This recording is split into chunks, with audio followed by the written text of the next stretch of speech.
All right. We're going to go to gallery for a minute. Give everybody a minute to pop on. This is Jenny Trainer. I am a 3-star Pirelli instructor and a gaited horse specialist. And so I'm just going to let people pop on here and see who we have. And I may end up turning this into a speaker view. But it was a little tiny. So what I might do is I might have everybody go ahead and mute yourselves as you join. And I'm going to change us to speaker view. There we go. Not sure exactly why it wants to say. Hi, Jenny. Hi, Cheryl. How are you? I'm swell. Now I'll mute myself. Okay, awesome. Good. I do follow directions once in a while. I know. All right, you guys. So here's how we're going to do this is that I'm going to go ahead and you guys can have your views however it is that you like them. And like I said, I think I'm going to go ahead and keep it that way. Let's go here to my participants and I'm going to do a mute all. Yes. Okay, there we go. Super. All right. Well, welcome to Gaited Horses Naturally with me, Jenny Trainer, and I am going to answer a whole bunch of Q&A questions that I got sent in. So one of the things that I do is that I have this course that I do twice a year, and so this is kind of a precursor to that course. As a free call and kind of gives you a feel as to some of the questions and answers and the style of the question and answers that are involved in that course that I do. So anyway, so I'm very excited about the new course that I'm launching again this fall. And so this will be the 4th semester, shall we call it? It's a 6-month course with video coaching and videos that I've put together for the class to help you guys with your gaited horses and figuring out how you can help your horses at home and with their gait and anything else that might happen to pop up. So one of the first questions that I got was from a good friend of mine, Cheryl. And she says, oh, I love going to your Q&As and I'm working on a question for you. Huck and I are playing the corners game out in the hayfield, working on motivation. The motivation to maintain gait going away is pretty good. The motivation to maintain walk and not change when heading towards home is not so good. When he gets emotional, wanting his druthers, he gets pacy. The shoulder in strategy isn't working when he's emotional. I'm kind of thinking nothing is going to fix the gait when his emotions are up. Traditional logic would have me trot / gait small circles until he listens, but increasing speed, increasing emotions. So tonight, I walked a ton of circles until he quietly walked past where he wanted to turn to go home. What would you do when pacy and emotions go hand in hand? Okay, Cheryl, so you had a really good tactic that I really like as far as going ahead and slowing down and doing small circles, because circles are really, really, really helpful. But the thing that I would think about challenging you to do is that when you notice, like going out is fine, but obviously the coming back is not so good. So what I would do is I wouldn't go as far out in your hayfield as you do. So figure out where that distance might be, where he starts to pick up speed, or just start by not going so far out so that you don't end up bringing up his emotions to begin with. And so that's all about druthers, right? So I'm going to kind of answer this question in 2 parts. So what I want you to think about is maybe try going only a quarter of the way out into your hayfield. And I know you're playing corners game. So what you can do is you can go out and put some cones or something out in your field so you have a spot marked. And then use your corners game to go to that cone and then go to the next cone and the next cone, but don't go so far as that his emotions get brought up. So what I want you to think about is you're just going to find where his threshold is and you're going to ride that threshold line. And then the next time, you can go just a little bit further and a little bit further and a little bit further in your field. So that might look like, I'm gonna bring up my cute little whiteboard. So sometimes drawing is kind of an interesting thing. But when I think about this, I think about like, say your barn is maybe over here and your hayfield is over here, right? And so he wants to go back to the barn.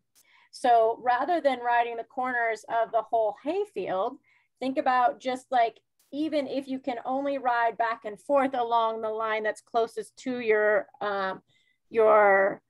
barn and your home setup.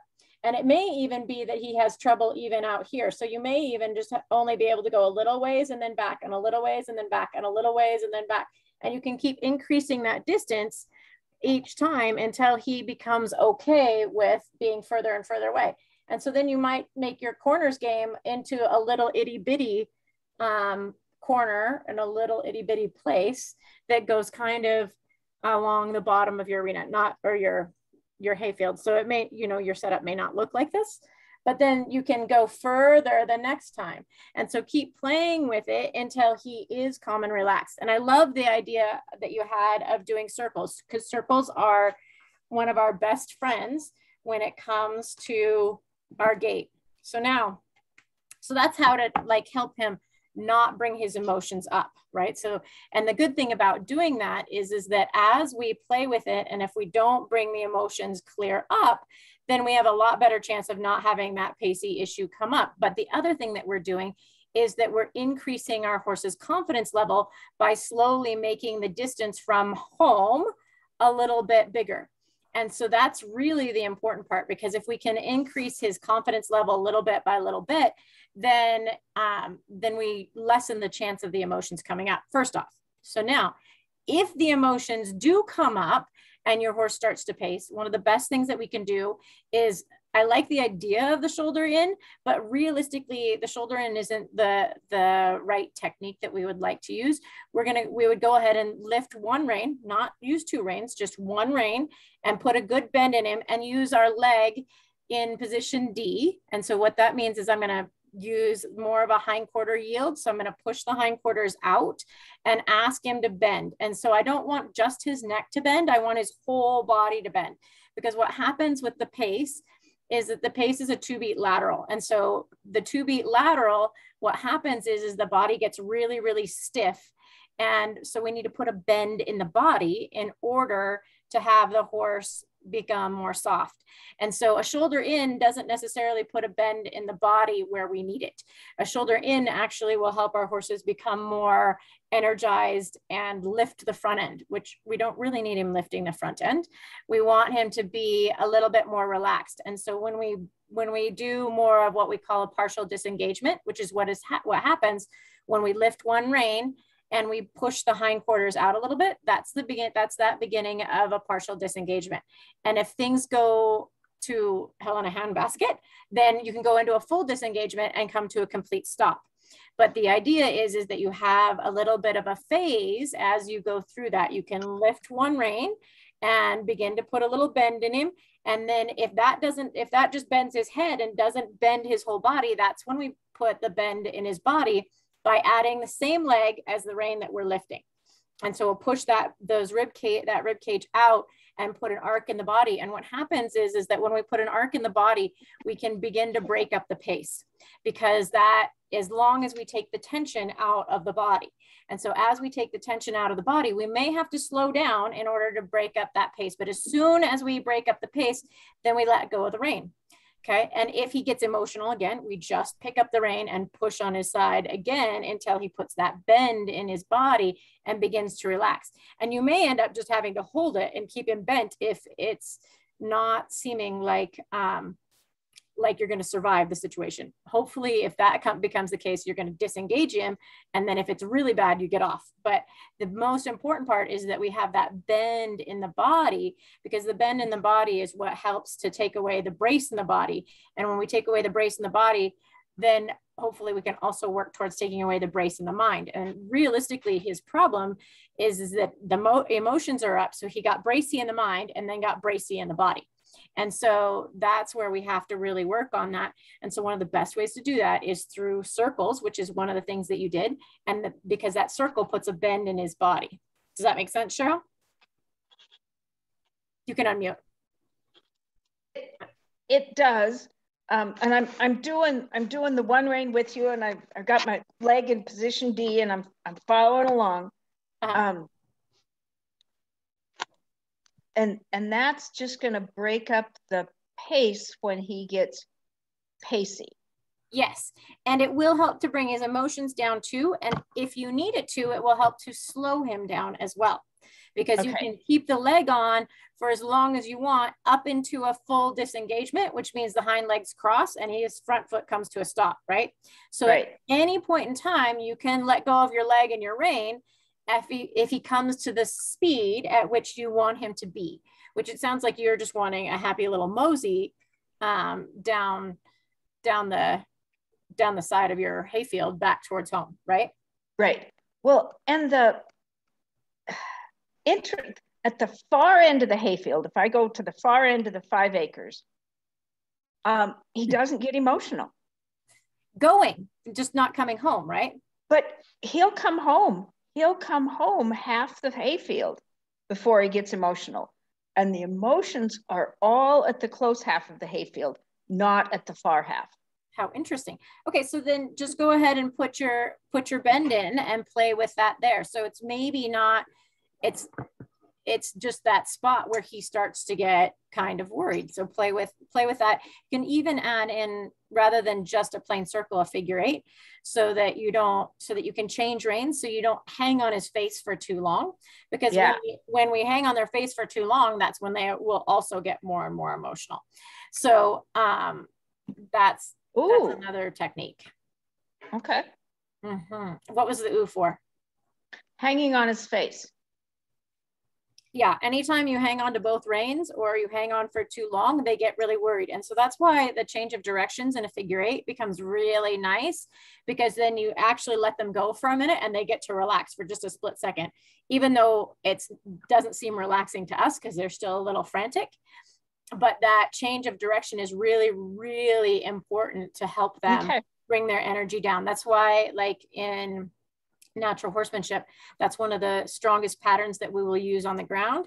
And when riding, when our horse is emotional, is to go to that figure 8 pattern, because figure 8 is infinity. Yes, a circle is infinity, but they don't have to use their brain when they keep going around and around and around in a circle. But if you change the direction, then you give them the moment to change their thought process. And so that's a really useful tool, is the figure 8. Awesome. Figure 8 it is. Figure 8 it is. I would go for figure 8s are one of my favorites. And you know, the smaller your figure 8 and the smaller your circle, the harder it is for your horse to pace. So that's the bonus too. Okay. I figured that out the other day, that if I could keep the circle small, he wasn't near as pacey. Yeah, and so the reason for that is that what happens is that hind leg starts to cross under, and so it breaks up the lateral movement of it and sends it more in a diagonal fashion, and their whole body starts to arc in that bend. So there's my little whiteboard again. I can even erase my previous drawing so that nobody gets confused. But so they can go really, really straight on a straight line. But as your circles get smaller and smaller and smaller, they have to bend. And so that's the key part there, is that bending in the ribs. And what that does is it causes their legs to get closer and closer together, so that when their footfalls happen, it breaks that speed up. And so you guys can even kind of think about that if you guys had to get both feet off the ground at the same time. So everybody think about how, if you were on all fours, right, and you had to get 2 feet off of the ground at the same time, and then how stiff your body has to be in order to get that done, right? And so then if you put a little bend in your body, then what happens is it's really hard to be stiff. And so that's the key, is how do we help them not be stiff through their midsection? Okay, make sense? Awesome. Thank you. Very cool, Cheryl. All right. So next we'll go on, and I don't know if Tamra is on this call. Oh, she is. Yay. Okay. So this is Tamra's, and Tamra says, what do I do to move Chester faster on trails or take the lead with a group of horses? Sometimes he balks, and even though I urge him to move faster to his running walk on trails, he's just content to mosey along slowly. He eventually does what I ask, but it's after a lot of asking. She asks question mark with spurs. So should I get spurs or the rope from my talking stick on his neck? So that would be her carrot stick, I'm assuming. He's great in all other aspects, really learning to keep his butt under him when going downhill.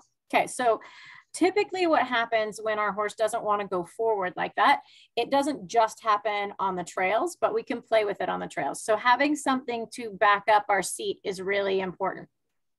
So this is where phases comes in really handy. So one of the things that I might urge you to do before spurs, Tamra, would to actually be to take your carrot stick. So like, we're just going to pretend like my highlighter pen here is my carrot stick, right? And you can use a rope if you like, but the stick becomes a lot easier to maneuver and to handle. And so what I think about doing is I think about going ahead and taking my stick and I'm going to tap my horse on the shoulder after I've asked. So my energy comes up. So Pat says, smile with all four cheeks, turn that smile into a squeeze, smooch if you please, then spank the air and then spank the hair. Okay, so those are our phases when we ask our horse to go. So what's happening is that Chester isn't listening to your seat when you've asked him to go. Now it can be in the lead that he doesn't want to lead, or he's maybe not necessarily so interested in being the leader, but part of it is mostly going to be whether or not he believes in your seat. And I hate to use the word respect, but I'm going to use it for just a minute here because I'm not coming up with a good word right now. But he's not listening to your seat when you've asked him to go forward, right? Responsive. He is not responsive rather than respect. I'm going to use responsive. He's not being responsive to your seat. So when I think about smile with all four cheeks, that means these cheeks and the cheeks that are on my butt, right? And so all of you right now, because you all are probably sitting in chairs, right? I want you to go ahead and kind of sit up like you're riding. And then what I want you to do is I want you to squeeze your butt cheeks and kind of think about if you were to push, like your butt was to go forward. So it kind of is like you just push your pelvis forward a little bit, and it's a wrap around in your cheeks. And so that should be that smile with all four cheeks. So what I might do is I'm going to stand up and see if I can show you what that kind of looks like. So what I think about, can you guys see me? Somebody nod for me. You see me? Okay, good. So what I'm going to think about is when I smile with all four cheeks, get my chair out of the way. When I smile with all four cheeks, what I want to do is I want to go ahead and squeeze and my hips are going to go forward. Okay. Can you guys kind of see how that works? So when you guys are sitting there in your chairs, I want you to think about, can you squeeze like that and ask your horse to go forward? So that's that little push your pelvis forwards. That's smile with all four cheeks. So basically that means bring your energy up because you're smiling and you squeeze, okay? Then you turn that smile into a squeeze with your lower leg. So then you're gonna go ahead and squeeze with your lower leg. So these things all stay on until your horse actually goes forward. Okay, and if then that doesn't work, then you're gonna take either your stick or your string and you're gonna apply a little bit of rhythmic energy. Typically, I like to apply it to the air first before I tap my horse. And then I'm gonna tap my horse. And if he doesn't go, I'm gonna tap him a little bit more and a little bit more, especially if he's more left brain. And Tamra, your horse is left brain. If he's right brain, we might just keep with a light one until he moves forward. And then when he does go forward, you're gonna let all of that relax, Okay. Your energy is still kind of going to be up, but you're not going to like turn into a sack of potatoes, but you're no longer going to have your butt cheeks really tight and getting a cramp in your butt cheeks, right? And so you're going to let him go. And then if he slows down, you're going to do the same process over again until he goes, oh, I'm supposed to be doing this, right? But the key is that you have to have all of your phases in line. Otherwise, you're going to be nagging at him forever. And so he has to kind of get that idea to go forward. And we have to back it up and get him to actually go and then relax our seat and let him do his job. And so that's that idea of maintain gait. So that's what Cheryl was working on, talking about with the corners game, is helping her horse learn to maintain gait better without her driving him quite so much. Does that make sense? So Tamra, if you want to, you can unmute. I may even be able to unmute you. Yes, thank you, Jenny. That was extremely helpful. I don't think I had all those phases in there. Yeah, and so phases are really important because that helps our horse to understand what it is that we want and gives them, we can release to the slightest try. So like, let's say you smile with all 4 cheeks and he goes forward, then you don't have to go through with any of the rest of the phases. You can just be happy that that worked, right? But in the first time, it may not work. But if we start at phase 3, which is squeeze them with our lower leg, then our lower leg is going to get tired by the time we're done, rather than just bring up our energy first and invite them to go forward. Does that help? Absolutely. I think I was only using the leg. Yeah. And so not. So yeah, I will try that. Awesome. Thank you. Yeah. And if you need to, like like you said, you can use your savvy string or whatever, your carrot stick. Sometimes I get it that carrot sticks aren't very much fun to take out on trail rides. So like this is a savvy string that goes on the end of my carrot stick. One of the things that I can do with it is I can fold it in half. So it's folded in half. And then I can hold the loop part. I can put it around my wrist, and I can grab the strings and put them through my wrist. And now it's attached to my wrist, so I won't drop it and it won't really get stuck on anything, but I can use that as a little extra spanker and still have my hands free to deal with my reins, but it's just right there anytime I want it. Does that make sense? Yes, and when you do the air, you said if you had to use the stick or the stick or the string, you do the air and not hit the skin just in front of him so he knows it's there, and then if he doesn't do it. Yes, so typically I'm going to use that, like if I have the stick, I'm going to use it on his shoulder, right? And so I can tap the air, which means that I'm going to let's say this is his shoulder. I'm going to tap the air, which is out here, and then I'll tap the hair. Does that make sense? Yes, okay. Or like with this, I can use, if I need it to be that strong, I can use it beside my horse and just kind of tap him on the shoulder. Or if like you have a long rein or whatever you can do, you can kind of do this version of things, or you can do it like over your shoulders. Does that make sense? And then let it slide down to touch the butt. Okay, so the thing is that the propensity for horses, especially more left brain horses, to kick up with the hindquarters, AKA buck, when you tap them on their butt. So that's why I'll typically try it first on the shoulder rather than the hindquarters, because if I touch the hindquarters and they're feeling a little frisky or not liking my suggestion, that's when the hindquarters will tend to come off the ground. So my advice is use the shoulder first, and then the hindquarters if you need more, or if you're fairly sure that your horse won't buck. Okay. Okay. So, and I don't see Chester, well, I can't say that for sure, but I would use the shoulder first and then go with hindquarters. So, okay. Super. Thank you. So next on my list is Linda. And so funnily enough, the first 3 questions that came in were all from students that I know. And then the next 3 questions, I don't actually know these ones. So this is kind of fun. So Linda says, hi, Jenny. Well, since I'm not able to ride yet from back surgery and a hip replacement, I would like to know how to keep Bella's gait in shape from the ground. I have a good enclosed round pen where I live now and can work with her this winter.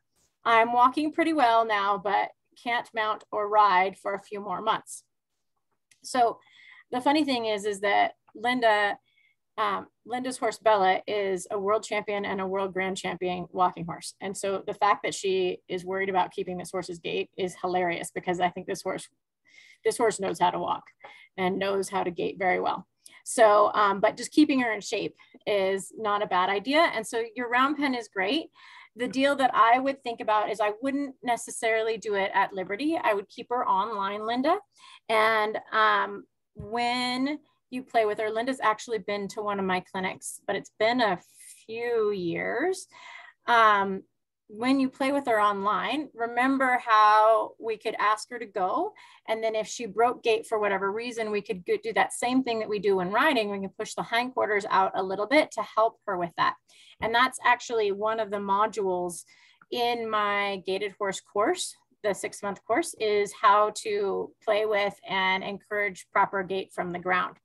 And so basically for Bella, because I know that Bella will more than likely keep her gait, is the idea is don't go too fast. Ask her to go.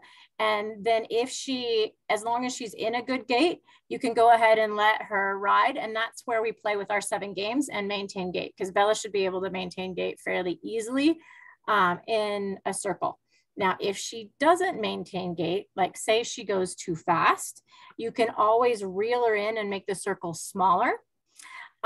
Or you can go ahead and push those hindquarters out and help her to become a little bit more round in her body.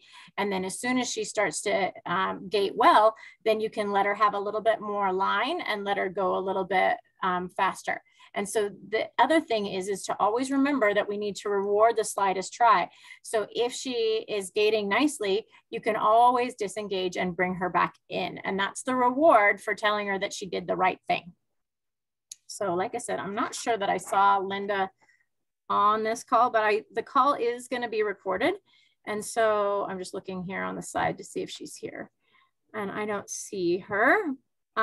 So that she can pick up the answers to that, or the answer to that later. And so now I have Jody. Let's see if there's a Jody on here. And I did not write her last name down on the piece of paper. That's okay though. All right, so Jody says, my question for you would be, how do I start my horse using cavalettis or poles? He gaits beautifully when we're going up a very slight hill, but on the flat he paces and I cannot get him to gait. I have been told to use cavalettis or poles, but I'm not sure how many to use, how high to have them, or how far to set them apart. So your help would be greatly appreciated. Thank you. So Jody, here's the thing for me is that I don't particularly like to use cavalettis for breaking up a pace. Now it can be done. However, I don't use it very much because I much prefer circles.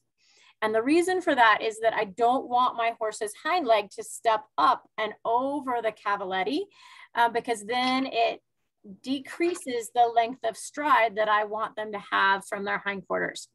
So, and it causes that leg to come up. So if you were going to use poles, number one, set them on the ground. Don't lift them off the ground. Let the pole just lie on the ground. And then if you're going to use them, you would just kind of figure out what your spacing might be. And so it depends on each and every horse what that spacing is going to be, because Pasafinos have different length of stride from walking horses and from Rocky Mountains and from Icelandics and those sorts of things. So it's going to be a little bit of a game to play with the poles. But like I said, they're not my favorite. I prefer to use a circle and then go ahead and think about disengaging or pushing the hindquarters a little bit out on the circle whenever they do pace to break up the pace. And so that's going to be done with one rein, and whichever rein that you lift, it's going to be done with the same leg on the same side to help them put that bend in their body, because it's the bend in the body that's going to take away the pace. And from what I found, it works way, way more or way, way better than having poles, because you're not going to have poles where you need them most of the time. But you can almost always have a circle when you need it. And so if you teach them how to do that, then that's much better. And so the key there is that you're going to lift one rein and you're going to use whichever hand you're lifting the rein with. You're going to use that same leg and you're going to push the hindquarters out. And as soon as they quit pacing, you're going to release. Now they may slow down an awful lot. And that's okay in the beginning, because you're teaching them that what you're teaching them is that when you pick up the rein and you add the leg, you're saying, hey, I don't like the pace. And as soon as they quit pacing, you let go of the rein and you take your leg off. And that's what begins to teach them that pace isn't what you want, so long as you don't release until they quit pacing. So that may mean that you come down to a very normal walk. And that's totally okay, because you'll play the same thing over and over again until they start to go, oh, she picks up the rein and she pushes on my side until I quit that. And then she lets me go. So that's kind of the key there. So, and there was another gal. So I don't think, like I said, I don't think that she is here. I don't see her, but there's another gal, Michelle, that had basically the same question.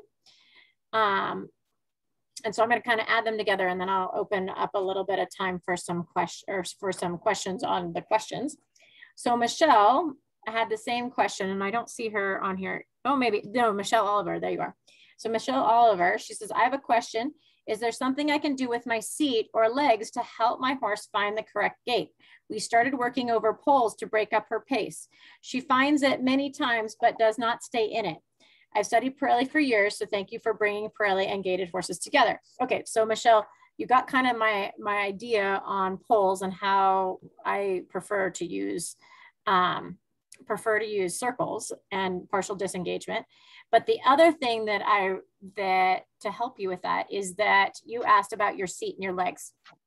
So one of the cool things that Linda and Pat Pirelli did for us is they put together a whole bunch of techniques that we can use for our fluidity, right? So the cool thing with that is that our fluidity is all about how our body moves in relation to how our horses move. So when we are riding our horses, we have to really think about making sure that we're not braced in our body.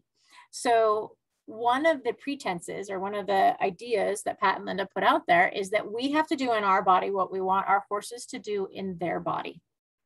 So we have to become really relaxed and fluid in our body if we want our horses to be relaxed and fluid. So a pace is a 2-beat lateral gait. So if you have tension and if you brace in your stirrups and your hips and legs are tight, then what you're doing is you're telling your horse to be tight. And so a lot of times, out of no fault of our own, when our horses get pacey, we all brace, which just increases the braciness of our horse. So that's the first thing that we have to do, is learn to relax, even though it is really difficult. And we have to ride the 4-beat rhythm in our body rather than a 2-beat rhythm, because a gait that's smooth is going to be 4 beats. Okay. So we have to keep that feel of 1, 2, 3, 4. How many of you have heard that 1, 2, 3, 4 in different things, that we have to keep that 1, 2, 3, 4 gait? So we want that feel in our body. And so Pat and Linda did what they called pedaling, or they called it pedaling for walk and sitting trot, as far as the things that we need to do in our body. Okay. And so I'm going to stand up again so you can kind of see what my body a little bit. So it's down here. So, and what happens is that pedaling, like pretend these are my feet. So pedaling should be that one foot goes up and one foot goes down. So like if this was my heel would go up and go down and go up and go down in opposite time of the other heel. Okay. And so I don't know that I can quite get it all the way down to my feet, but the idea, the most important part of that is not necessarily what our feet are doing, other than I don't want you guys to brace in your stirrups. So I want your ankles to be relaxed, but your hips need to be relaxed as well. Okay. And so when I pedal, what happens is that one hip goes up and one hip goes down. Okay. And so that pedaling, as my heel comes up, my hip should come up too. And then the other one would go the other way. So that's what happens with my hips. So I need to make sure that I have that rhythm going with my hips. But then the thing that happens with my shoulders is that my shoulders move independently of my hips. And so I need to make sure that I'm not bracing in my shoulders either. And so that's one of the things that we play with as well in the gaited horse course is how do you play with getting all of those pieces and parts to move with your horse. So when he's moving, everything has to move with him. And then when he goes to pace, we can't go into pace mode with him, because that's what it looks like when he paces, is people will get really tight. And so you have to remember to keep that fluidity going, and then go ahead and lift a rein and push the ribs out to help him find harmony with you, so that he's not harmonizing with, or so that we don't harmonize with him. We need him to harmonize with us. And so that's the idea of fluidity and what I would do with my legs and my body as far as staying in motion and being with him. Of course, the other thing is that I want to sit on my balance point. And so typically your balance point is going to be a little bit behind where your seat bones are. So everybody, you can go ahead and you can sit up on the edge of your seats again, and you can sit up and you can kind of find your seat bones. Usually you're going to have a hollow back when that happens. And so now what I want you guys to do is I want you to roll back until you're no longer sitting on your seat bones, but you're not as far back as you could possibly go. Because as far back as you possibly go is your stop. So you want to be somewhere in between your seat bones and your tailbone, basically. And your lower back is going to no longer have a big arch in it. So we don't want our lower back to be arched. I should have just stood to do this whole thing, right? So if I'm sitting with a hollow back, that's going to be on my seat bones. You can kind of see how that looks. But what I need to do is I need to bring my pelvis forward a little bit. And so that would be hollow. So can I bring my pelvis forward and my belly button back a little bit so that my lower back is round and not hollow? Because usually when our horses are pacing, usually, not always, but usually they have a pretty hollow back. And so it doesn't mean that it can't be done where they're lifting, because I have seen that done. And actually I had a horse that did that a lot. But if we have a hollow back, usually they're going to have a hollow back. So again, it's that premise of freestyle and how that works. Okay. So Michelle, do you have any questions or thoughts on that? If you want to go ahead and unmute. Oh, thank you so much for those reminders. I did remember studying that with Pirelli and stuff. So that's good that we can use that here as well with the gaited stuff too. So thank you very much. You gave me a lot to think about. I love all those sticky notes.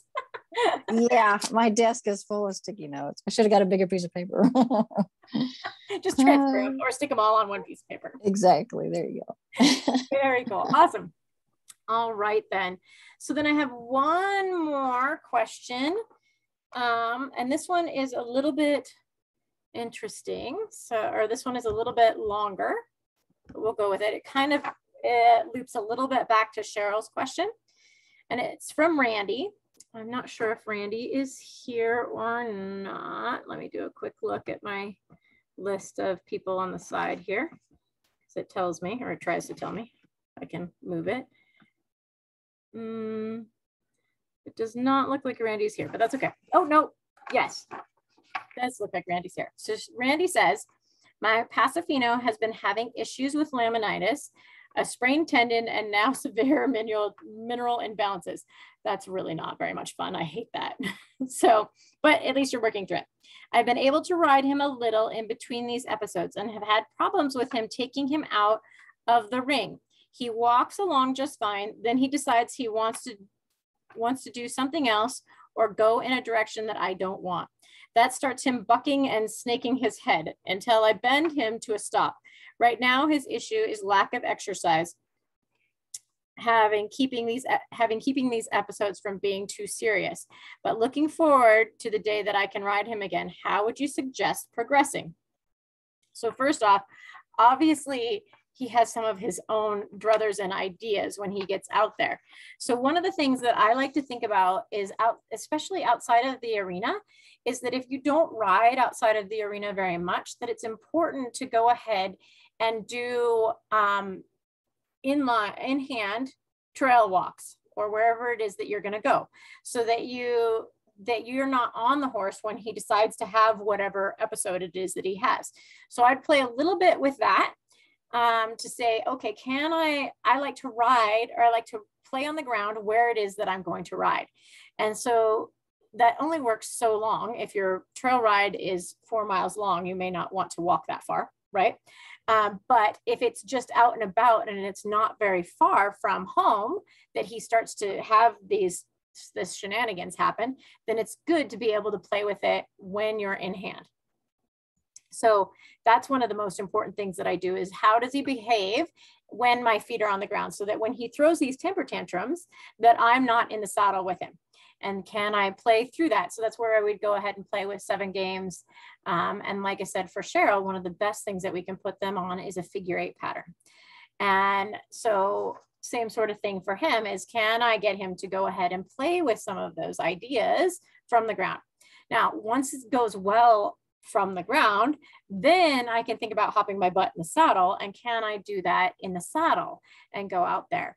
But before I get to wherever it is that he decides that he's going to be not wanting to do what it is that I want to do, I'm going to make sure and check in a little bit and say, hey, do you think maybe we could do a little turn here? And you might practice going a little bit away from the barn and then coming back, just like I had Cheryl doing. Can we go a little bit, come back? Does everything work? Because what happens with trail rides a lot of the times is that we just get on and we go, and we're going out there and we're going along and it's all great, and we're just going in this one straight line, and we've never checked back in with our horse to see if there's actually a conversation still happening. They're just kind of doing their thing, and we're sitting there looking at the birds and the bees and the whatever and the pretty scenery, and we haven't actually checked in with the conversation with our horse. So we have no way of knowing if our horse is still even with us, or still even wanting to respond accordingly to the questions that we ask him. And so then we get out there a long ways and we said, hey, do you think you could turn this way? And he's like, oh no, I don't want to do that. And he throws a big temper tantrum. But if you checked a little sooner, you might have noticed that, oh, hey, he's checking out, and you didn't go past a long threshold where he throws a big temper tantrum. But if you get in the temper tantrum stage of things, then definitely thinking about bending to a stop, disengaging the hindquarters, really important to play with that. And if you need to, get off. And if not, think about how can I ride through that? Can I do some more disengaging? Can I play with the figure 8 until he starts to think about doing what it is that you might want him to do, okay? And then the other thing is that, you know, thinking about where, and I didn't get to talk to this about with Cheryl, because Cheryl's horse was going out just fine in this particular instance. But when you go out, make sure that it's fun wherever it is that you went. And so fun for a horse does not mean like there's a big party out there. It just means that maybe you might think about stopping at grazing spots along the way. And this is one of my favorite things to do on trail rides. And especially with my youngsters, as I go out with them for like the first couple of times, is that I'll go maybe outside of my arena, and I might just go across the road of my arena, which is my driveway, right? So I go across the driveway and there's grass right there, and I'll stop and I'll eat grass there. And then I'll go another 15, 20 feet and I'll stop and I'll eat grass there. And then I'll go another 15 to 20 feet, stop and eat grass. So that I just take these little jaunts, and I go from one grass patch to another grass patch to another grass patch, so that he starts to think, oh, this going away from the barn thing is super, super cool. How do I get to do more of this? And then, but I won't go far enough that he's worried about it at all. And then I'll just graze my way back. And so I'll think about, can I graze here? Can I graze there? And that actually might be something, Cheryl, for you as well, is to stop and graze on your way home, so that he's not thinking about getting home. So I'm kind of jumping back to the first question. And so I'll stop and I'll graze, and that helps to keep their emotions down. And it helps them think, oh my goodness, Jenny has the best ideas ever. She loves to go on these trail rides. And it's just a smorgasbord of going from one eatery to another eatery to a nice little bistro over there. And look at that place that has, you know, yummy coffee treats or whatever. So it's kind of that whole idea of how do I make it fun for my horse, and how do I make it something that he might enjoy? Does that make sense? Randy, if you want to unmute. There you are. Hi, Jenny. Yes, that does make sense. He's not so much wanting to go back home as he wants to stay out. Oh, well, that's fun too. Good. Yeah. And if I'm turning him back and he's saying, no, I want to go over there. Gotcha. And I bent him to a stop when he did a really kind of nasty one, and I've done that before. The thing was trying to figure out, is it really that his feet are sore, or is he just being mental on me? From that experience, he then was all up in his gait and ready to go until I got him to the pasture and we came in and stopped. Whereas before, he'd just been walking along nicely till we got to a spot where he's like, oh, you're turning me back. It's like, well, yeah. Okay, I'm going to say that's nothing to do with his feet hurting at that point. That sounds like he just is enjoying being out and not being back at the boring place of home. So, you know, each horse is a little different on where they want to be. Some horses really want to be at home. Some horses are just happy to go out and go on trail rides and go places. So things like your figure eight is a really good, or your disengage, bend him to a stop is really good, but then we have to actually move, right? So that's where that figure eight is really helpful. So playing with, can I put you on a figure eight and make it a little itty bitty tiny figure eight if he wants to go really fast. Okay. Or, you know, he gets all excitable. And so then when he starts to relax down, that's when your figure eight circles can become bigger figure eight circles. Does that make sense? Yes. And so that's a reward. So not that a tight circle is really a reprimand or a punishment, but what it is it's a lot of work. And so when you go on those little tight circles, it's a lot of work. And so they have to work really hard. And so then as soon as they are doing what you want, you can go ahead and make the circle bigger. And if they stay doing what you want, great. And then you can say, all right, maybe we'll continue on or go wherever it is that you want to. But that's also having to talk to him about his directions, which he didn't really want to listen to where you wanted him to go, right? Correct. And so then if he gets worried or gets upset or whatever, again, you just make your little circles a lot smaller. And then if all else fails, bend him to a stop. But the trouble is that we have to have him in motion. And so bending to a stop is great because we're stopped and we're now somewhat secure and safe, but we have to have an intermediary between a bend to a stop and then going and not going full out. And so that's where circles and figure eights come in really handy. And really remember to go ahead and yield that hindquarters. Do I have a good hindquarter yield? Because that's going to be super important as well. Okay, thank you. Super, cool. And then I just had somebody pop into the chat. So I'm going to switch to over there and see what I've got from the chat. So Tracy says, what are some games and how to play in hand when on the side of a road when a situation of different ideas of wanting what to do, not able to consider circles or many maneuvers, but backwards and side steps. Okay, so are you talking about when you're riding? Tracy, why don't you go ahead and unmute for me? Hi, Jenny, it's Tracy. I see you have a very pretty painted pony. Yes, and what I'm talking about is she's green and I'm green. So we're starting, of course, going out on our walks. And yes, there are times that there's excitement or the car comes past too quick or whatever the case may be. And so I'm trying to come up with things that we can do when there's space. It's easier because I can kind of get her through that by playing some games. The more I get her doing and get her mind back to me, then she's fine as this car goes past or the next one does. but sometimes I don't have any space. So when that happens, while we're practicing in the beginning, what are some things that I could do when there isn't a lot of room in hand walking? Yeah. And so the thing that I would think about there is that it's a kind of a combination of the fact that you're out somewhere new, right? And there's this vehicle thing happening, right? Correct. Mm-hmm. And you can keep unmuted for a minute. So, so you've got two things that are happening there. The other thing that happens too is that our emotions will kind of come up. So first off, we have to keep our emotions in check, right? Because if we get worried, oh no, here's a car coming, I hope she's okay, I hope she doesn't freak out, there's no room, then all of a sudden our energy has just influenced her, whether or not she was worried at all about the car or anything to begin with. It's us that did a lot of that. So first off, you're going to have to check your own butterflies. So I like to kind of think of like Star Trek. I don't know if you ever watched Star Trek, but when I was a kid, we watched Star Trek. And so they had the transporter beam. And so you just kind of like run your transporter beam through yourself and you're like, am I tight and scared and worried about this or am I not? And if, you know, if you're not, then you're like, okay, cool. Number one, check, done.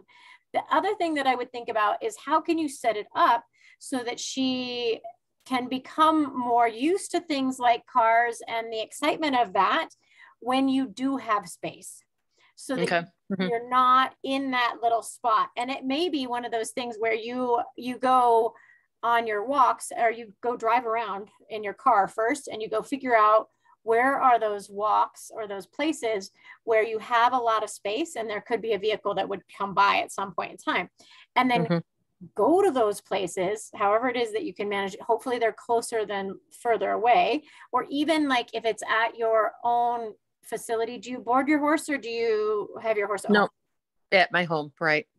And so that might even be where, you know, if you can set it up so that her pen is closer to the driveway or closer to the road so that she gets, you know, traffic going by her, which may or may not be something that you can set up.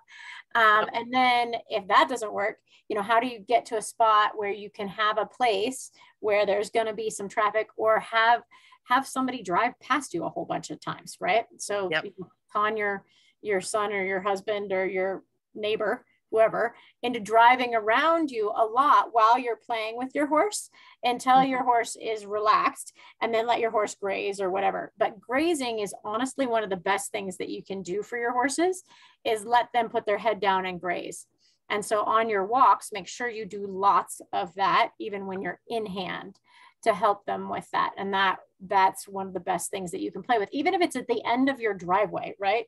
You can be there at the end of your driveway, and you may even put a pile of hay if there's no grass there, so that there's a great place to stand and hang out where vehicles may go past you, and play with that sort of thing so that she gets more accustomed to the vehicles, right?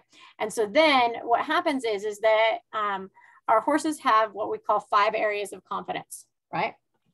Some of you may know this. I'm going to write it down. If I can find my pen. Okay. So the acronym goes, L, D, L. Okay. So our horses have 5 areas of confidence, and we want to try to only change one area at a time if we can at all help it. So the first L is in their leader.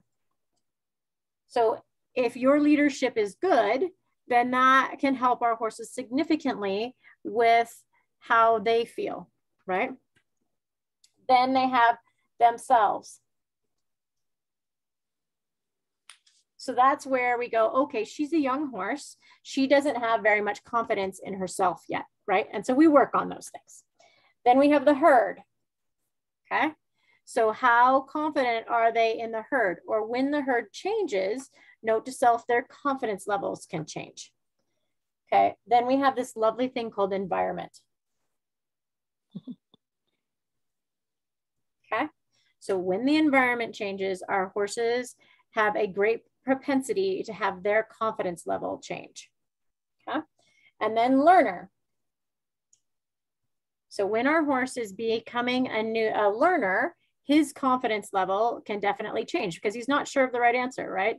How many of you have ever learned something new and been a little bit unconfident of whether or not you were doing it right, right? So what happens is that what we want to do is we want to think about changing as few of these as possible at one time in order to preserve our horse's confidence and not have things go awry. So when, that's why I said to you, when you go out on the road, you have to make sure that your butterflies are in alignment and you're flying your butterflies in formation, as Pat likes to say, right? So that's the leader. If you're worried about it, then you become not a very good leader, okay? Then obviously we know she's maybe not so confident because she's learning as well. Then the other thing that's happened is we've taken her away from her herd. So one of the things that would be really great is if you could take her on a walk with somebody else and their horse that she knows and she's confident around, because that will help a ton. Even if she doesn't know them, it will help so long as they're not an idiot. If this horse is an idiot, then not a good choice, right? So, and then the environmental change, that's just the fact that we're going out on the road, right? And then if we teach her something new or try to do something new that she doesn't know on the road, that's not going to necessarily help us. So things like backing or sideways or stuff like that, we want her to know how to do them and know how to do them well and know the right answer, and that it's not necessarily a punishment. It's how do you do what it is that I wanted you to do and feel confident about it, so that her confidence is raised, not that we're telling her, you slow down and you stop doing this and all that sort of thing, so that it's an easy thing for her to do and that she's really good at it. So we're going to pick things that are simple for her when she's worried for the most part. Otherwise, it's going to be, the save your life sort of thing. And how do I help her with that confidence? And so circles is a great one. Figure eights is a great one. Again, if you have space. If not, it may just be one of those things where you back her out of your space a little bit and play with either letting her graze or, backing gently. Even things like hindquarter yields are good, because that hindquarter yield is really, really helpful. Sideways is a little bit more tough because one of the things that sideways promotes is suspension, which suspension means up, right? And so just what we needed is her to get bigger and get taller and more up in the air. So that's where thinking about your hindquarter yields is going to be really good. So disengaging that hindquarters, probably driving game style, not porcupine game style, when a vehicle is coming. And so realistically, if you're on a 2-lane road and the car has 1 lane, there's 1 lane for you to be able to do a disengage. And so as long as that feels safe enough that you could go ahead and get that done, because the disengage is very, very, very similar to the 1-lane stop, except for that you're asking them to bend and keep the bend, okay?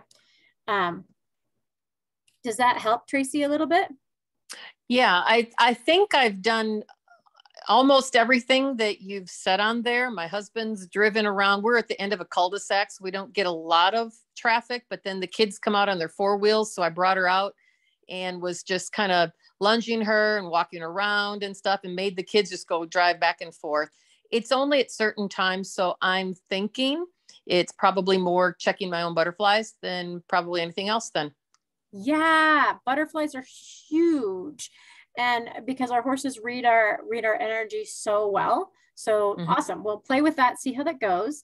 And like I said, the more you can expose her to lots of traffic, and especially if you can take her to a place where she can put her head down and graze and it's fairly safe and you're going to be safe. Obviously, keep your rope out from underneath her legs, that sort of thing, so that it's not, you're not getting tangled in that, and in case she were to pop up and get excited that you still had control of her.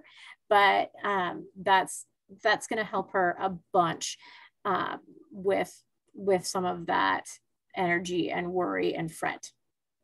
Yeah, she had her first few rides for 30 days at a place where she was right on a county road. Oh, so super. She had all that traffic the whole time. And I thought that was great, but this is closer when you're right on the road. Exactly. There's a little bit of difference there. And so, yeah, that's the thing. Now, have you been on the road with other horses with her? No, I haven't. Mm-mm. Okay. Do you have another horse, or do you have a neighbor with a horse that could go with you? I actually have taken her and her mother on a little walk, but I haven't had traffic when I've done that. Gotcha. So, yeah. But even if you haven't had traffic, that's awesome, because the thing there is that when we think about what we're changing, what you're doing is you're changing the environment, even though, because the environment is different on the road, right? But you're taking her herd mate with her. And so that's going to help her with her confidence. So it's a great thing to do, even if there is no traffic, to have that other herd mate with her. So as long as mom is relatively calm. So. Okay. All right. Awesome. Thank you. Very cool. All right. Now you guys are doing really great at this version of writing things. And so I'm going to just whip through those and see what we've got. So Kelly says, what is required for your horse for intro dressage at shows? Okay.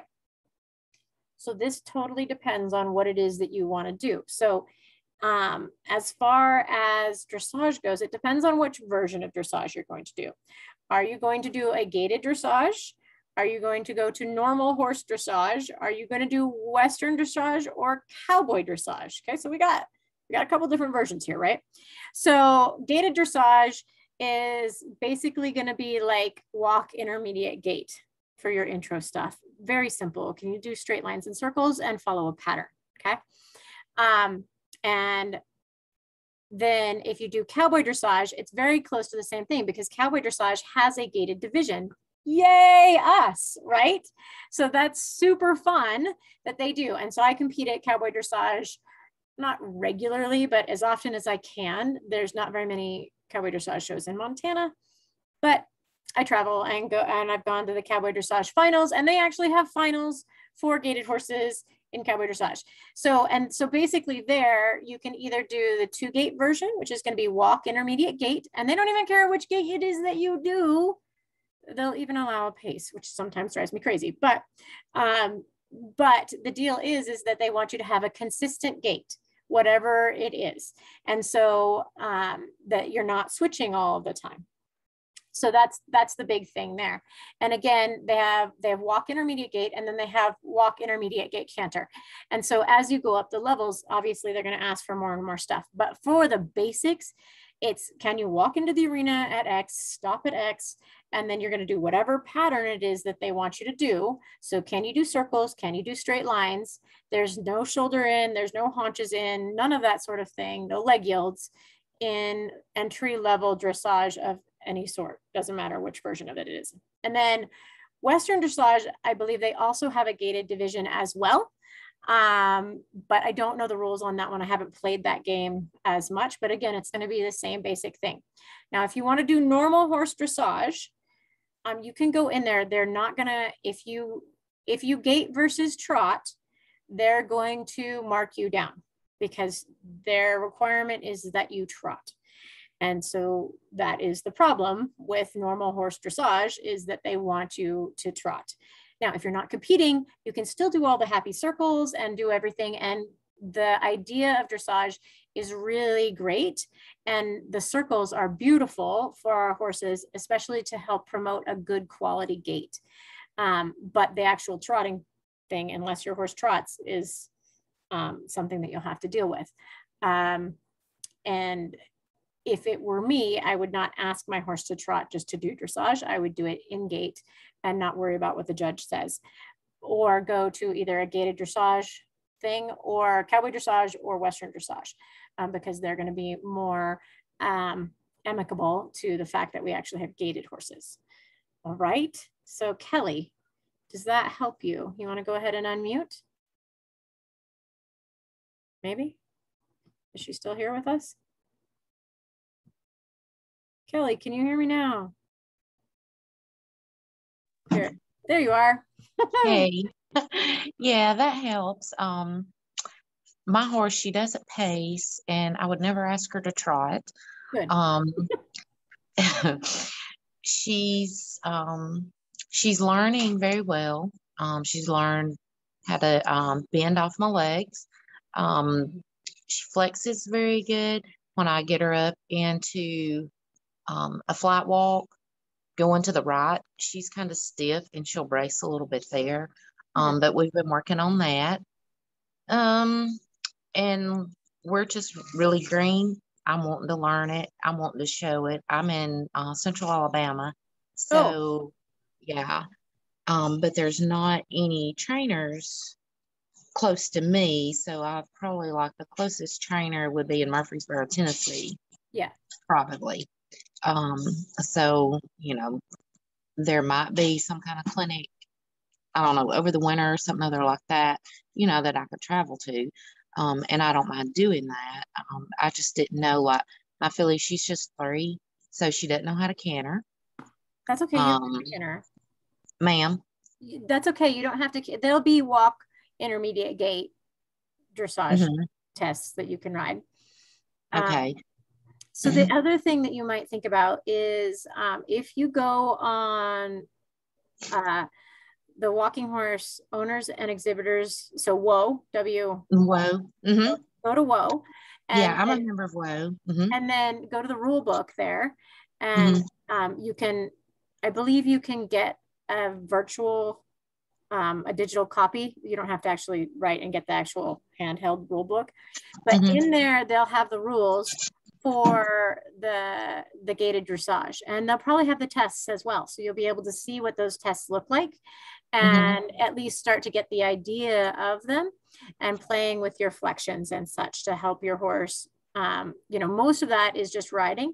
But one of the biggest things that you can think about is to figure out the individual bends. And one of the things that we play with in the gaited horse course is we play with the biomechanics from the ground and teaching our horse to go ahead and have flexion from the ground and being able to flex both ways. Because what happens is that sometimes our horses will get really stiff, like if this is their body and they only want to bend this way really well, which that would be the way that would be right-handed, right? That would be the way that your horse, or that would be the way that your horse doesn't bend. So I'll use my left hand.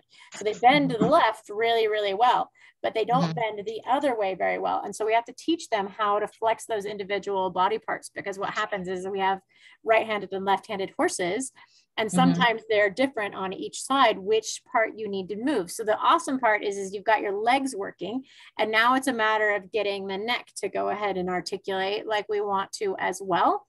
And then also being able to use your legs in different leg positions to cause your horse's body to arc in different places.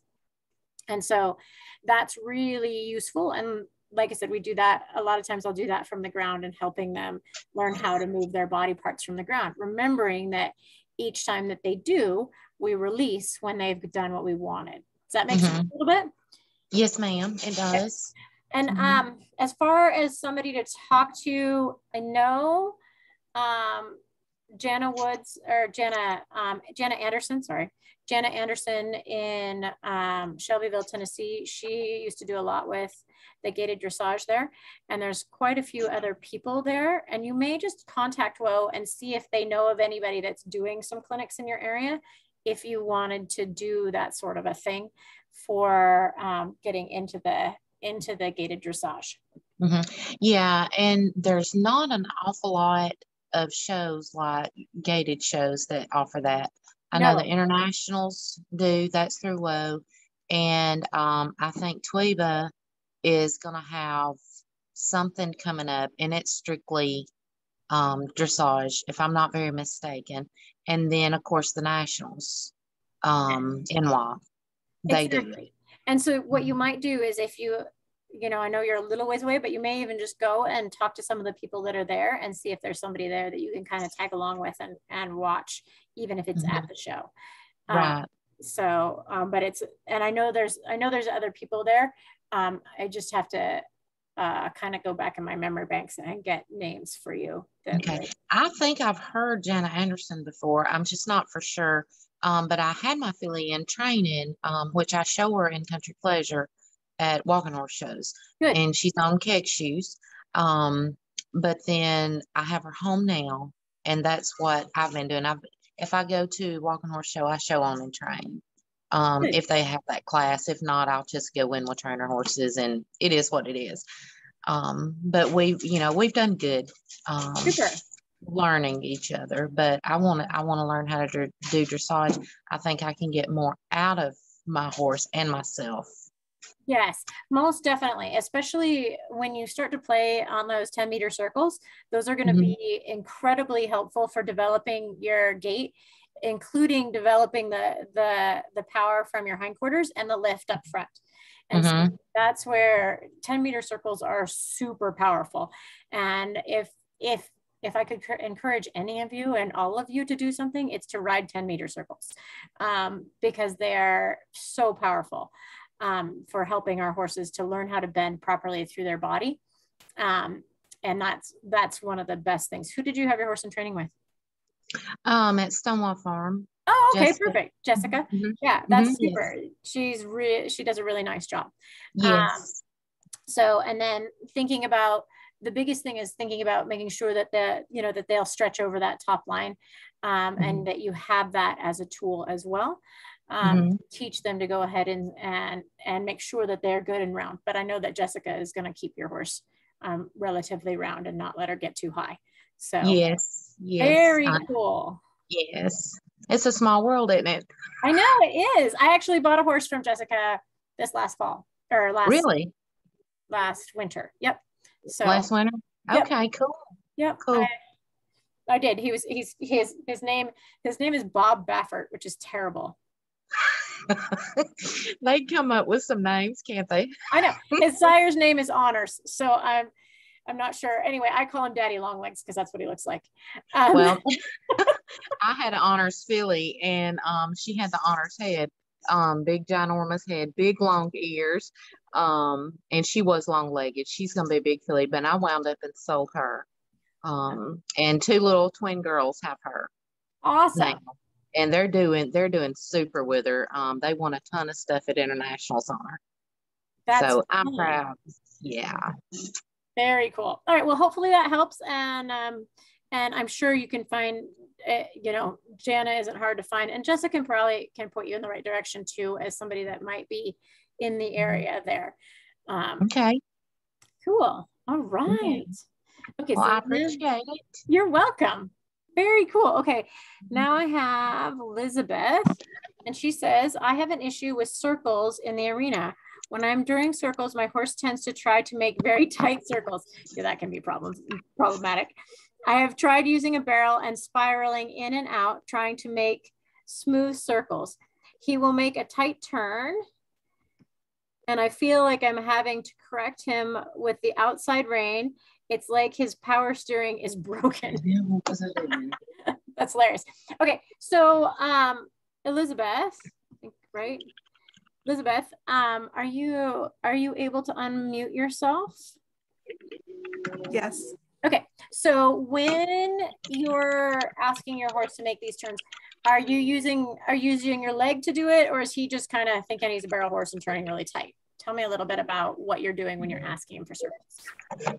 What we've been working on is trying to keep a circle pattern without using the reins. So I kind of just bump into him, but he tends to just really try to make a tight inside circle. Gotcha. Okay, hang on. Let me figure out who's on. I'm going to mute everybody, and then I want you to unmute yourself again, okay? MILLS. Yes. There we go. Okay. Now, Elizabeth, go ahead and unmute yourself again. So awesomely enough, I'm really glad that you're working on having a loose rein while you're doing your circles. So what I want you to think about is we're going to teach him a little bit more of a pattern for your circle. So I'm going to draw this picture so it makes more sense. Okay. So it's kind of like Corner's game, but we're going to play it on a circle. So you're going to have like a cone and a cone and a cone and a cone, so that you can have, and you can, you could add as many cones in here as you wanted to. But what I want you to think about is, can you go from one cone to another cone? And typically you're going to have the cones be on the inside of you a little bit, so that he goes, oh, I'm supposed to go to the cone. So basically it's like a point to point.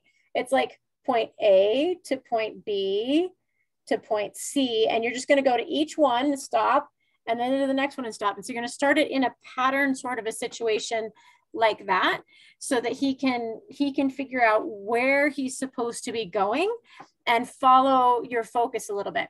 So the other thing that I think of is we talk about our leg positions, because you're using your legs a little bit, right? When you're asking him to go, is that right, Elizabeth? Correct, yes. Okay, and so what leg position are you, which leg are you using, and what position are you using it in to ask him to circle? If I was circling to the left, I would be using my outside leg. Okay, there's your problem. So, so here's the deal, is that your outside leg is steering the front end, okay? And so when we use the outside leg, that's considered what we call a square turn, or a turn on the haunches. So that's where you'll get that really tight bit of a turn. So when we have, I'm gonna draw another really pretty picture. Okay, so if I have my little horse here, right? So sometimes my drawings are not the most beautiful, but that's okay. So he's got 4 legs, right? And a tail, a little eyeball, right? You guys can kind of see that. I know, he's terrible. He looks like a reindeer. But if, so in zone 3, which is where we ride, right? So that includes their front legs and their belly, right? We have what we call 5 leg positions, okay? Number 1, A is on their shoulder, okay? So what A means, A says, yield, if you use one leg. If you use one leg, it says yield your shoulder away. Okay.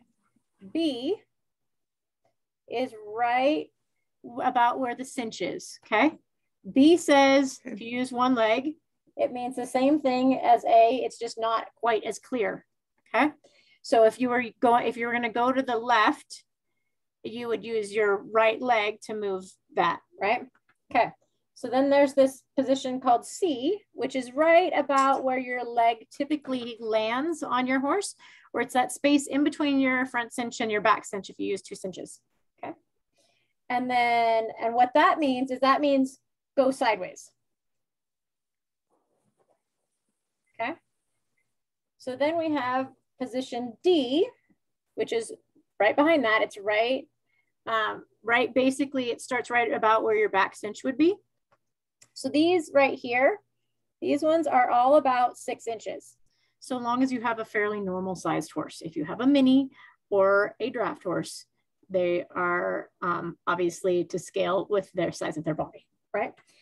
So, and so what D says is yield your hindquarters away, okay? And then E is the next space back and goes all the way back to basically their flank area, okay? And E equals the same thing as D, it's just clearer, okay? So what happens is that in order to make a really good circle, a circle is what's called a round turn. And in order to make a really good circle, we need to use these 2 leg positions. So, but they would be on the inside of your horse in order to help your horse move his hindquarters out just a little bit and make that bend to go to the right. So I'm sure you've heard this term from dressage, or many of you have probably heard this term, inside leg to outside rein, right? So this is the beginning of the idea to inside leg to outside rein. But so basically it's a hindquarter yield that we just go ahead and ask the hindquarters to go away. And so if the hindquarters go away, then the nose comes in. Now, if your horse makes a turn that is too tight, then you just move your leg closer. Like say you've moved your leg to position D or E and you've asked him to go and he turns too sharply, then you can go ahead and you can move your leg forward to either C or B and ask the shoulders or the rib cage to move out further. So we have to have all of the leg positions working to help our horse figure out which one it is and how we want them to bend. So we have to have each of these individually playing with. And so that's part of what we do in the gaited horse course is I have some videos that help you teach your horse how to do that on the ground, which would also help with, I think her name was Kathy. That was the last, oh, it was Kelly, with Kelly's horse not being so straight, is helping with how do we bend the horse from the ground in different areas, and how do we know that they are responding well to all of our different leg positions as we go through that. Then we can transfer that to riding and making sure that each individual piece works at a standstill and then while we're moving. And so thinking about while you're doing that, yes, you can pick up the outside rein and put them back on that pattern, but making sure that you can play those different leg positions, the B, C, D, because that's typically what you're going to use is B, C, and D. And can you use your leg in each of those positions and get the answer that you're looking for, so that then when you go on that circle and he cuts in too tight, like let's say there's a little barrel here, right? And he's going around and he cuts in too tight and gets close to it, then you can use position C or B to push him back out of the circle. And then if he goes out and he wanders too far away, you push on D and he comes back in, and then he might get too close again and you push on C until he goes a little sideways and does what's called a leg yield, because that's what C, when you're in motion, that's what C will do, is it will give you a leg yield. And that's all on the inside leg. All on the inside leg. Rather than, I think that's my mistake. Yeah, exactly. And you can do it. So what happens is that B is considered, when we use B, that for the most part, and if you're trying to turn him away, then that's considered a square turn. And so what happens is they should sit back and that turn should be a lot tighter. And so it's way better if you can arc the inside, and way easier to control if you can arc the inside. It just is a little counterintuitive to us because we try to push the outside so much with the front end, but it's way more powerful if we can work the hind end rather than the front end. Does that make sense? He's really good at hind end yields too. So super. Hopefully that'll help fix this problem. So use your hind end yield, and then if it gets too tight again, then move your front end, your leg forward on the same direction. So if you're turning this way, move that front leg forward and push the shoulders out. And you may have to pick up the rein and push him out, but remember to release once you've got him going that way, and that'll help. But I think also like doing some cones so that it's more of a point to point will help him significantly figure out how to get in the circle that you're looking for. Very cool. Fantastic. Awesome. Cool. All right, let's continue down here and see who we've got next. All right, Steph. This four-wheeler reminds me of Laser and the bike. Follow the bike. Yes. So Steph is referring to, she was riding a bicycle. I was doing a clinic at her mom's house, and she was riding a bicycle and came up behind. So this is kind of going back and relating to somebody's question on being out and walking with, I can't remember whose name it was that had that, but anyway. And so what we did is I had her follow the bicycle. And so that's also handy for the person that was having trouble with the horse with cars, is following a vehicle is really helpful, or following the scary object. So when your horse is worried about something, rather than trying to take them towards the scary something, if you can follow the scary something, it makes life a lot better. Now that's always a little bit difficult with, like, say, a car that's going 20 miles an hour, right? But if you can have a car go a lot slower and you can follow the car is then going away from the horse and helping the horse gain confidence. And so that's always a good tactic. And so like on a bicycle, the thing I had Steph do is I had Stephanie ride the bicycle fairly slowly, and the horse be able to follow the bike, not have the bike come directly at them, because that's when things become much more scary, is when scary objects come towards horses. Because it's very rare that the predator goes away from something that is very tasty, right? And so horses know they're tasty. And so scary things coming towards them, that's what usually causes them to have more trouble. So that's where we want to go ahead and think about, can we follow scary things to help them gain confidence? So good reminder stuff. And that's awesome. Then let's see here. Here's Jen. And so Jen says, you mentioned before about bend with the inside rein and leg yield to break up the pace.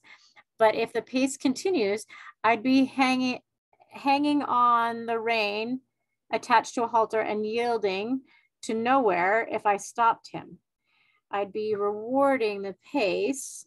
No, not quite. Rewarding the pace since I wouldn't have achieved the gait. Okay, so here's the deal, is that at some point in time, Jen, and you can go ahead and unmute, when you're going ahead and yielding, you're yielding and yielding and yielding until, and you may even come to a stop, but you're still yielding in the stop. So you're doing a full disengagement, and then you can go ahead and let him walk off and release your rein to the walk off part. And so then that's where you're getting your walk, is that releasing to that walk. So it's still, and by the time you're disengaging, you now no longer have a pace if you're actually physically disengaging, because one foot, when we draw our little picture, here I'm going to erase again. So when our horse disengages, like let's say there's 4 feet, right? Okay, so this is where his little ears are, right? So if he's going to disengage, this foot has to step under here, and this foot stays still, and those can move. So technically, you are now no longer in a pace because you're not lateral anymore. You have these 2 feet are no longer moving at the same time. Okay. So, and then when you release the rein into a walk, you're releasing at a walk. So you can disengage him until he comes to a stop, or he's no longer moving, but he's moving in a circle with one foot, whichever foot you're disengaging around. So this would be, you'd be using this rein and this leg on this side and pushing that hindquarters that way. This leg would be at a standstill, but this leg would be crossing over. And so you're basically turning in a little circle, but your butt is turning and your front end is standing still, okay? So that is basically, that's a lot of work, okay? And so it is not a release for him to come down and disengage, because it's a lot of work if you keep that hindquarters moving. And then you say, now, how about you go ahead and walk off? And then you release the rein to a walk. Does that help make sense, Jen? Unmute yourself wherever you are. Yes, I understand what you mean about the yield, but then now we're walking again, we're not gating. Exactly. So now you're going to go ahead and invite them to go ahead and go a little bit faster, but not a lot faster, just a little bit faster. And then as soon as they start to do that again, you're going to go ahead and lift the rein and go through the same sequence again and keep playing with it until they go, how do I make it so Jen does not pick up the rein again?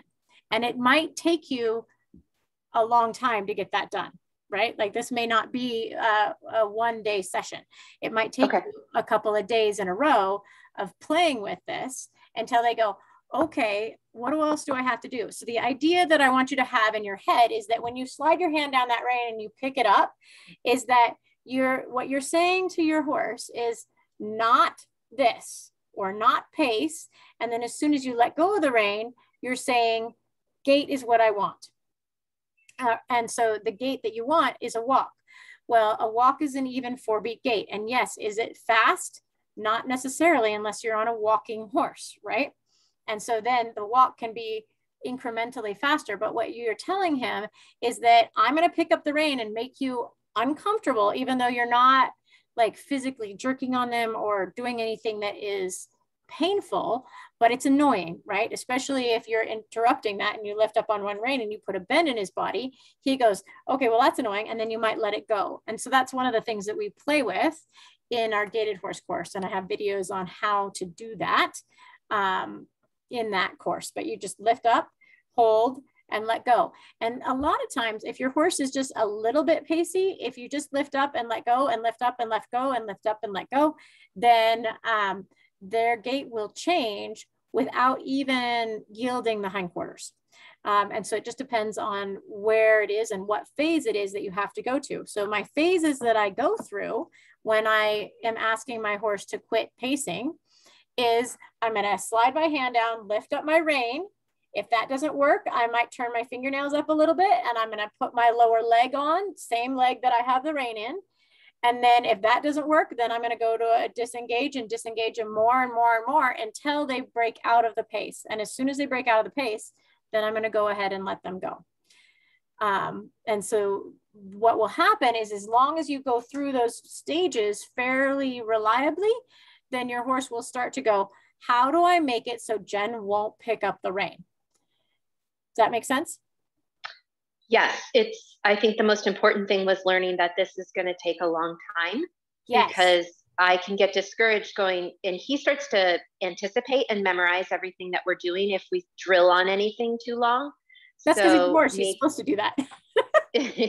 So I think maybe I need to give myself a little bit of a time limit each day to work on it, and not, feel like I'm going to work on it until it's fixed, because it's not going to be fixed that day. It's not. And what the main thing is that you want him to go ahead and think about relaxing, because the pace is such a thing. The other thing that we have to think about too is where their head carriage is. Does he like to have his head way up in the air? I don't think so. Okay. But I am working on vertical flexion right now so that I can cue him to lower his head. But I don't think that it's particularly high, but I bet if I watched him, he is higher than when he's just, walking around calmly. Yes. So then another thing that we do, rather than thinking about vertical flexion, because one of the things that will get us into trouble is if we try to do the old-fashioned version of collect them and like bring their nose in and push their hindquarters in. If we don't do that well, then we'll end up with them accordioning up, and then they'll get tighter. And if they're already pacing, you'll get a short, nasty little pace that's really tight. And then what happens is if we do that too much, then we can cause a really tight little pace. And I see this a lot. And then it becomes really difficult for the circles to break up the pace if the pace is a short pace where their legs aren't moving very far. Because then they can make a little tiny circle and they don't get tangled in their legs. And so that's the beauty of the circle is what helps them, especially if they have a longer pace, because they'll get tangled up. And so that's where it breaks up that pace, is that their legs have to kind of articulate better and their body bend better in order to get around those corners. But if they've got a short little tight pace because we've brought them in at the nose and tried to control the pace with bringing their nose in, and they have a short, choppy little pace, then circles have to be much, much smaller, and we have to really work on one rein. And that's the key, is making sure that we use one rein and not two. But we also want the head to go down.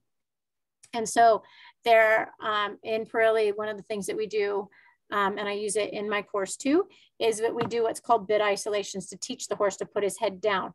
I don't necessarily want him to flex, but I want him to go ahead and think about every time I lift a rein that his first thought is to go ahead and put his head a little bit lower, because once the head is lower, then the back can come up.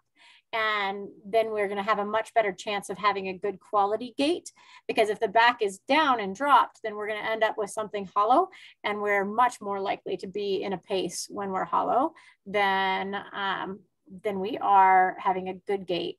And so we need to promote that roundness. So first things first, heads have to come down, and then we can think about making our horse round on a circle and having that help. But I'd play with it. Definitely think about playing with it. And one of the things that I'll do a lot of times in the arena is that instead of bending them like into the circle, I'll bend them towards the rail to begin with, because then I don't end up going in a little tiny circle too fast and cutting speed. I can keep myself in a more of a straighter line and lift the rein. And so they don't maybe go in as tight a circle. Not that I don't love the circles, but it's another tactic, especially if your horse is cutting speed too much when you pick up a rein and they slow down. And so that's another fun thing that you can play with, is which way do you bend them? Do you bend them and do a circle? Do you bend them so that they basically are doing more of a partial disengagement on a straight line? And that way we can keep up some speed. So that's a fun thing to do too. Does that help?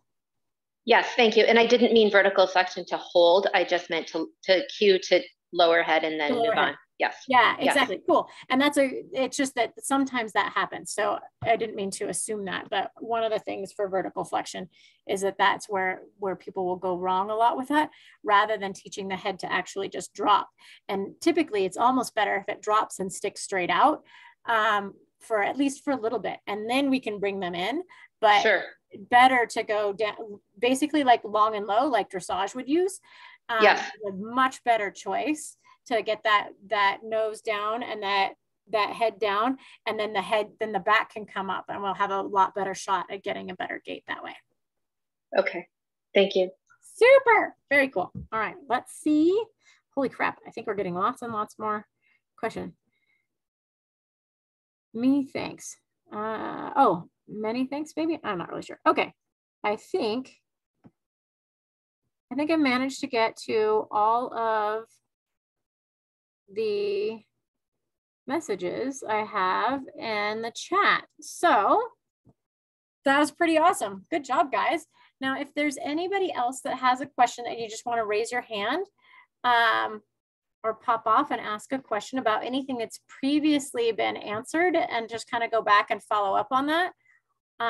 Or if you have another question, you want to ask it, go ahead and feel free to unmute, and we'll just do like one or two, and then we'll call it a day, because we've been on here for like an hour and a half, and I'm sure somebody has to go to the little girl's room. So anyway, anybody got anything?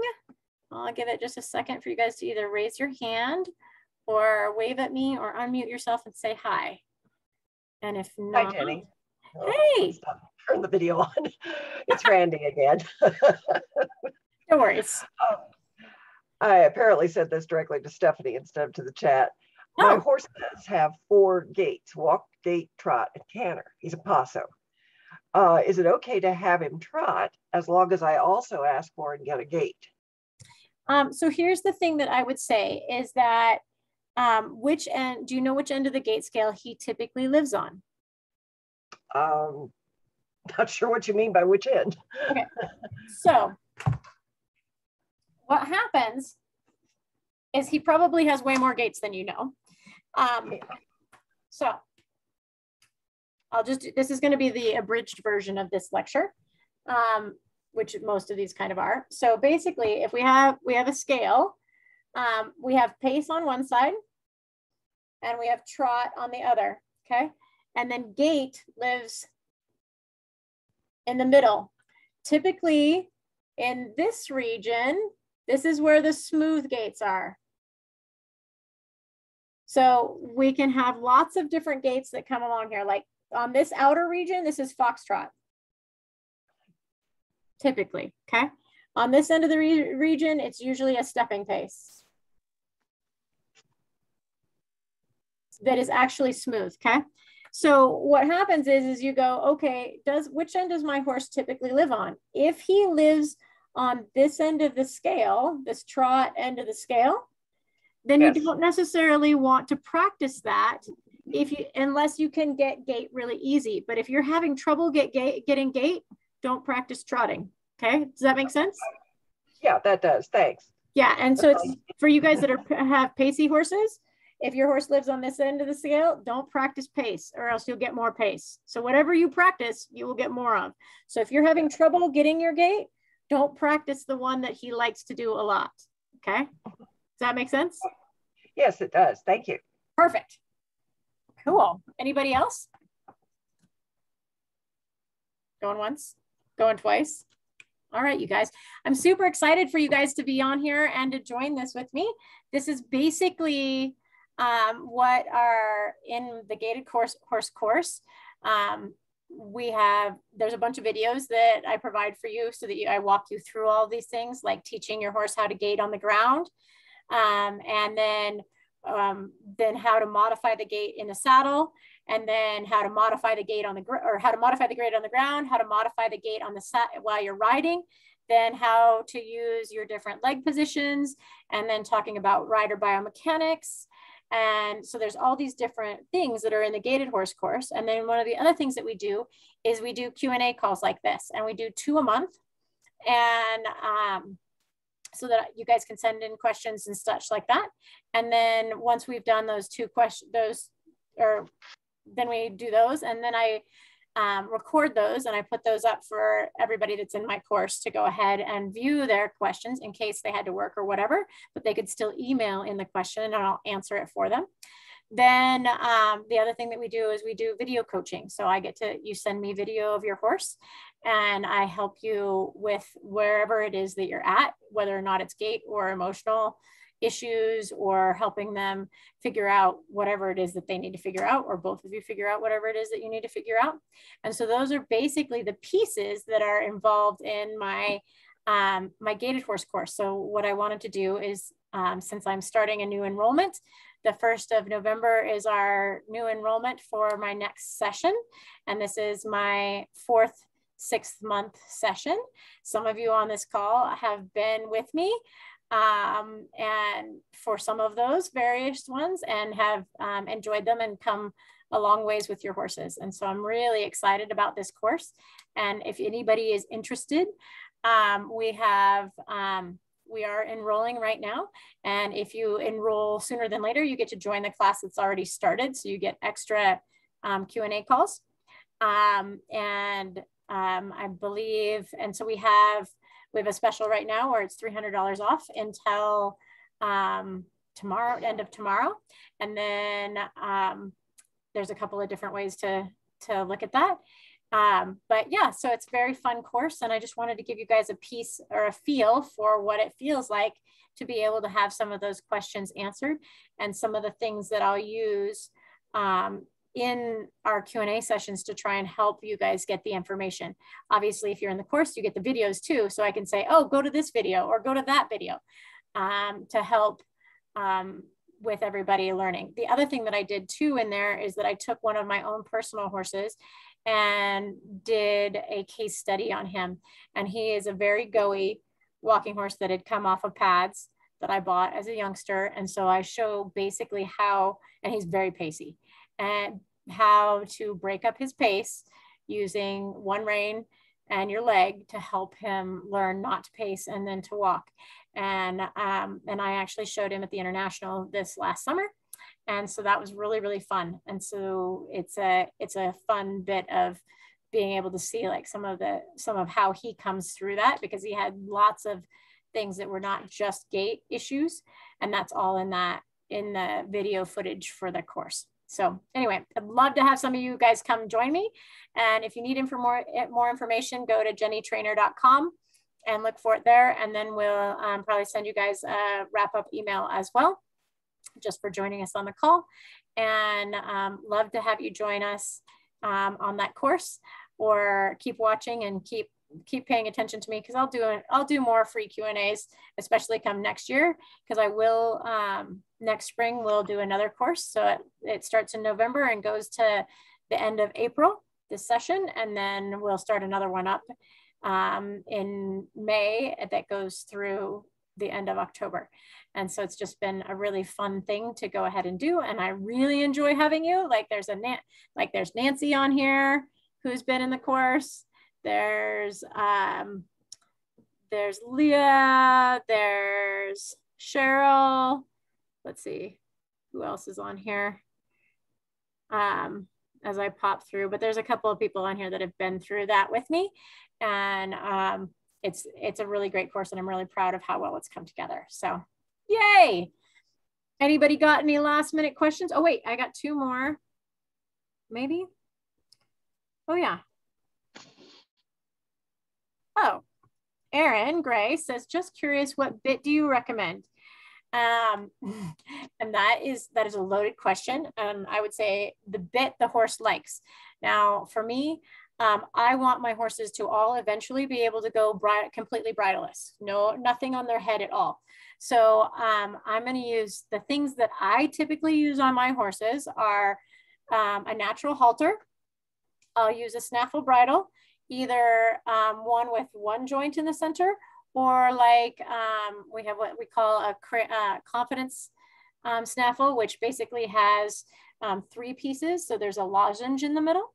I also like some of the Mylar snaffles as well. especially the level 1s and level 2s. Then I also very much love the cradle bridle that Pirelli makes. And I use that one, especially when I'm rehabbing horses out of Middle Tennessee that have been wearing really big curb bits. And also I'll take them back down into that. That's usually where I'll go first, is I'll go to that cradle bridle so I don't feel like I'm gonna die. And then I'll work them back down into a halter. And then from there, if I am going to put them back up into a curb bit, it's usually the Pirelli curb bit that's made with Mylar. So Mylar, the Mylar brothers and Pat Pirelli put together a bit that has the same mouthpiece as the cradle bridle, which the cradle bridle is designed to bridle to cradle their head so that you can talk to them in lots of different areas. So it talks to them on their nose and on their, like where a curb strap would be, as well as the tongue and the bars of the mouth, and then the pole as well. And so it has the same pieces. And so that curb bit that I use, we call it a B2 or a B3. And so those are the two curb bits that I will typically go to. I also love to use a Bozal as well. So I use lots of different things, and it depends on what I need from my horse, but those are the typical, if you go into my tack room, those are the bridles or the bits that you see hanging on my wall. But like I said, I want to head towards bridleless with everything that I ride. And so that's why it's really important to me that my legs are useful when I'm asking my horse to do something. So hopefully that helps, Erin. Then, yeah. And then Nancy says, thank you, Jenny. Thank you, Nancy. Love having your bright and shining face here. All right, very cool. So I think I'll call it a day, but if any of you guys need anything else or would like to join me in my course, I'd love to have you. And like I said, we'll be starting that up the 1st of November. Oh, there we go. Cool. So I'm gonna go ahead and end the call now, as much as I love you all. And I'll see you next time. Thank you. Bye.